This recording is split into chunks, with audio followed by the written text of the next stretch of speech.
Ikaze kuri YouTube channel yacu, mbahaye ikaze mwebwe mwongeye kugaruka. Dore iyi application y'ingenzi ugomba kugira igihe uzi ko uri mu YouTube cyangwa se umu content creator. Application bita VidQ ugomba kwigira rwose kuko ni ingenzi cyane, igufasha kuba wakeditinga video zawe ugashyiraho ukareba titles zikwiriye ugomba gushyiraho, ugahindura thumbnail, biragufasha cyane.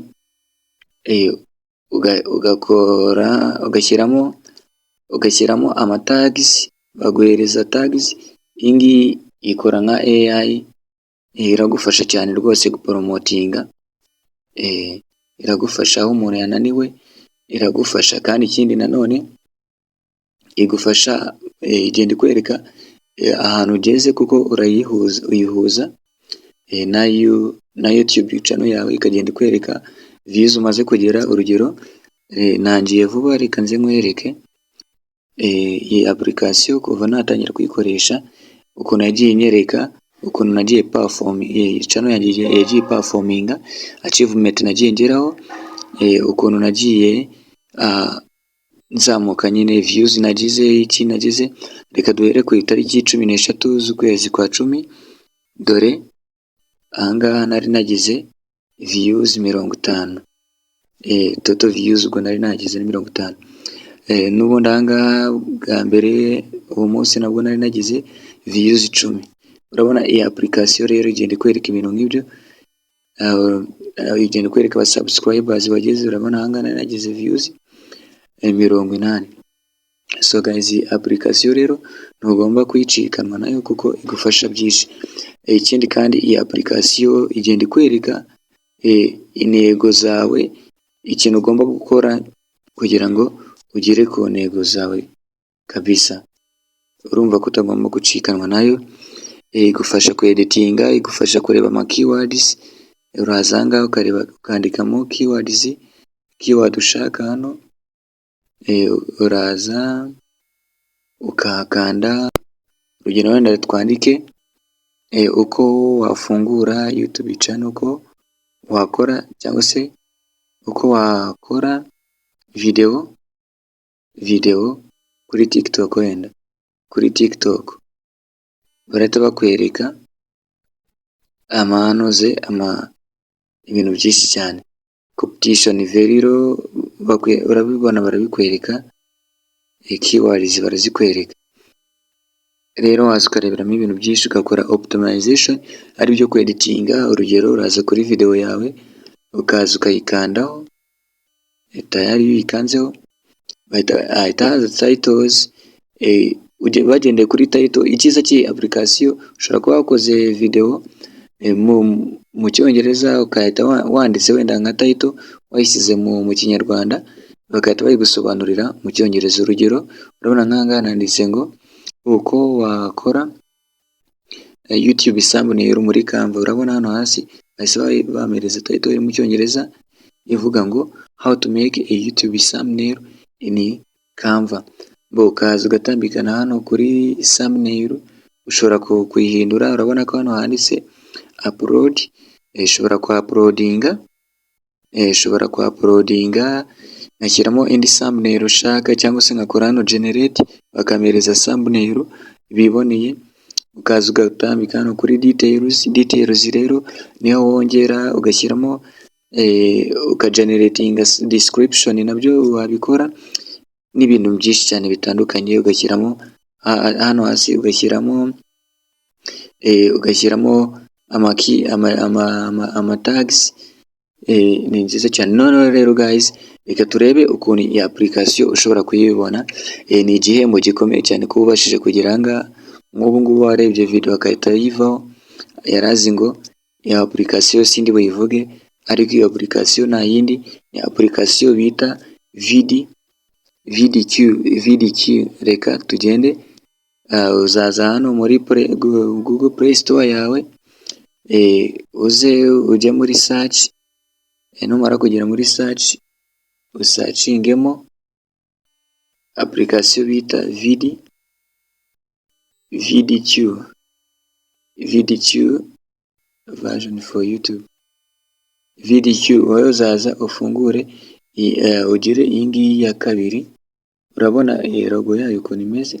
VidQ urayibona, nurangiza kubera ko jeni ifite yaba installed, nzakora nkore open. Urabona bahita bangeza kuri dashboard imeze gutya, ariko wowe nuzaba uri mushyashya bazaza bazakubwira gushyiramo kwinjira nyine ugasigning up ugakoramo account. Urabona ushaka no kongeramo izindi account waza hano hejuru hari ifoto yawe ukahakanda, ukaza urabona hano hari log out, wa logging out, cyangwa se ugaswitchinga account ukaza hano muri account settings. Urabona muri account setting wayideletinga ukongeramo indi channel yawe ushaka. So guys, iyi application ni nziza cyane, ndabashishikariza. Ubundi mwihariko kuri iyi application rero nuko baguhereza utubazo ukagenda udukora, bakagenda bakwereka ukuntu wazamura YouTube channel yawe mu buryo bwiza cyane. Urabona nkanga baduhaye ibibazo tugomba gukora: attract the right viewers for growth, gukurura abareba banyabo kugira ngo ukomeze kuzamuka. Ukore next. Ibi ni utubazo bagenda bakwereka, utubazo n'ibisubizo byatwo twagufasha. Quick review.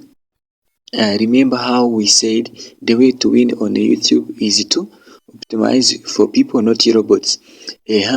Ahanga baba bakwibutsa ko kugira ngo utsinde kuri YouTube ugomba gukora ibintu by'abantu, apana ibintu by'amarobo. Ni ibintu by'abantu. Video dukora ni mwebwe tuzikorera. Mwibutsa gukora subscribe kugira ngo tujye dukomeza kubana mu tuntu twishi tw'ubwenge ngutu. Urabona hano baratubwira ngo in this lesson we are going to figure out who your people are. Muri iri somo tugiye kumenya abantu bawe abaribo, abakureba, aba viewers abaribo. Uri kundeba ubu ngubu ngiye kumenya uwo uriwe nkurikije iri somo. Once we know that, then we can start to optimize your videos to be found and loved by them. Nitumara kubimenya twatangira we can start optimize your videos to be found and loved by them. Twatangira kubagezaho video zikabonwa nabo, zikanakundwa nabo. Ako kantu urumva nakubwenge. Rero iyi application iragufasha cyane, bayita VidQ. No kujya muri Google Play Store ukayidownloadinga. Guys, rero mwibutse kujya ureba video yose ukayisoza kugira ngo ujye ubana nanjye muri byose nta kigucitse. But first, ariko bwa mbere, let's narrow this down to one person. Reka ibingibi tubishyire ku muntu umwe. Ni ukuvuga ngo uri kundeba niwe w'agaciro.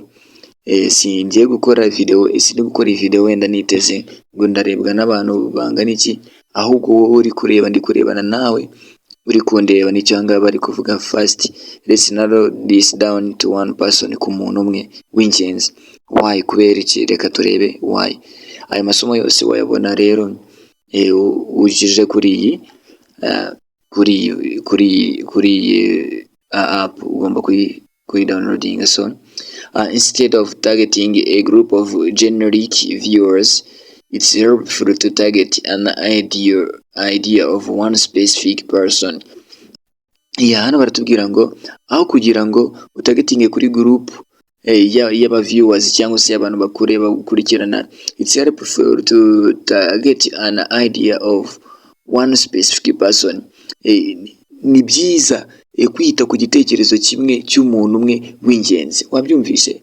Aho kugira ngo utagatinge kuri group y'abantu generic viewers, abantu binyuriraho batagira icyo bitaho, bagira ibintu byinshi bakurikirana.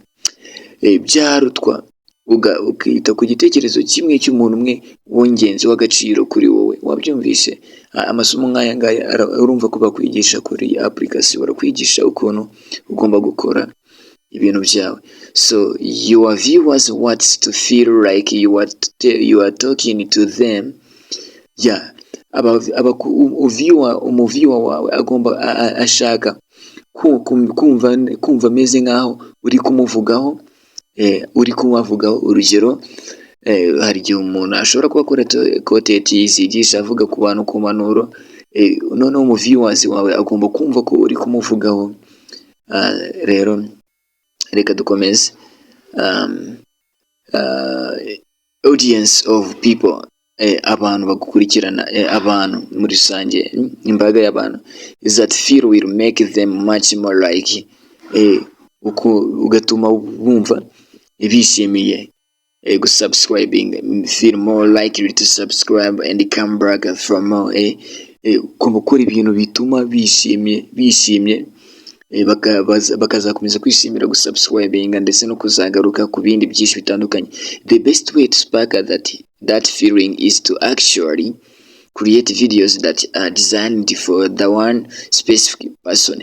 Kugira ngo rero ibyo ngibyo bikorwe, kugira ngo umuntu akore subscribe yishimye, kugira ngo anezerewe, akore subscribe anezerewe, nuko ubanza utagomba gutagatinga utagatinga kuba kuri groupe y'aba generic viewers y'abantu batiyagize icyo bitaho, ahubwo ukita ukatagatinga ku gitekerezo cy'umuntu umwe wigenze. Wabyumvishe?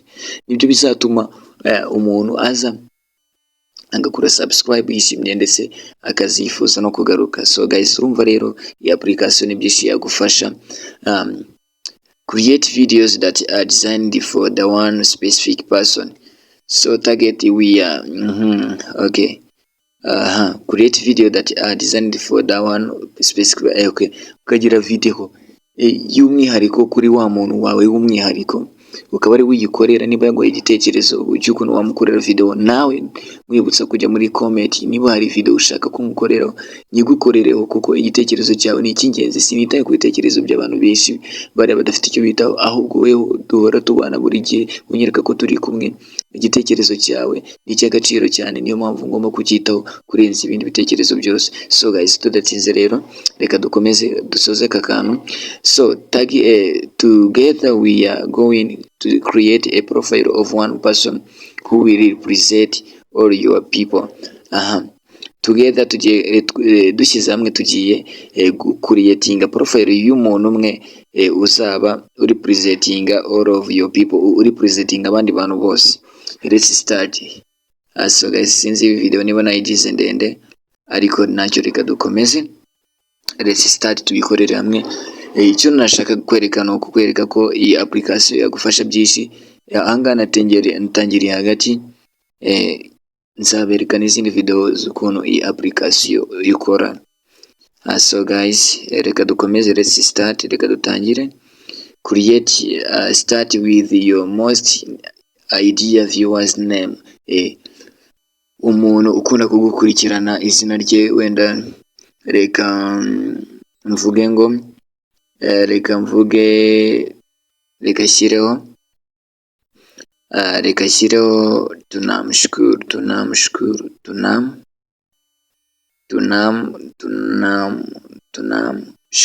Okay, dukomeze. What does this person look like?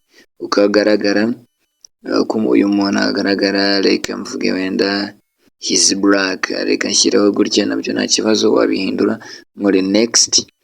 How old is tunamshukuru? Okay, imyaka ye wenda reka shyiraho 20, 20. Afite imyaka ingahe? Country, state, province. Country, one state. Okay, country, state cyangwa se province. Okay, country reka shyiraho Rwanda. What next? Answer here. What gets tunamshukuru excited? Tutorials, kuko nkora tutorials. Tunamshukuru n'indi channel yanjye ifite ku ruhande. Tutorials. Okay, what irritates tunamshukuru? tutorials. Okay, ikintu bad, ikintu what irritates tunamusha ikimubangamira, bad